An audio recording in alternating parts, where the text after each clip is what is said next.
Багерите повторно го раскопуваат водно.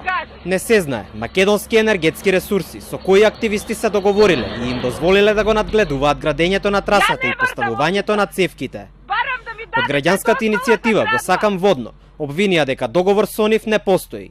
Изградбата на гасоводот привремено беше запрена токму за тие да се договорат со МЕР за учество во работна група на градилиштето. Бесправно се уништува зеленилото на заштитено шумско подрачје, гласни се од Го сакам водно. Без обележување на градежно земјиште, ниту одобрение за градење и сеча на сртот на водно. Инспекцијата е комплетно нефункционална и си ги префрлаат надлежностите и покрај нашите доставени преставки изминатиот период никој не е санкциониран и понатаму се работи на диво. Бараме правната држава да профункционира и да се стави крај на непочитувањето на прописите и законите. Бараме итно постапување на инспекцијата и отстранување на механизацијата од сртот на водно.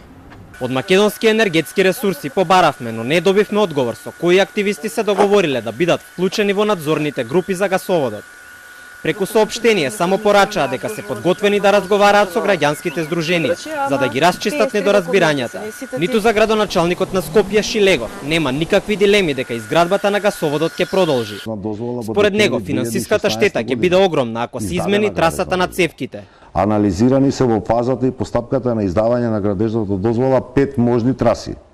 Избрана е оваа и е издадена дозволата за нејзе. По основ на таа градежна дозвола Република Македонија има во Deutsche Bank задолжена како кредит. По основ на тој кредит од околу 80 милиони евра за гасификација на Македонија, ако немате финансиска реализација имате пенали. Можам да се согласам во делот дека добро сме го наплатиле. Водно е отидено одамна. Активистите не веруваат во зборовите на представниците на владата, дека трасата на гасоводот е намалена за 4 километри и ширината од 25 на 10 метри, обвинувајќи дека не постои никаква документација за тоа. Магистралниот гасовод Скопје-Тетово-Гостивар, кој ќе минува преку водно е со вкупна должина од 86 километри.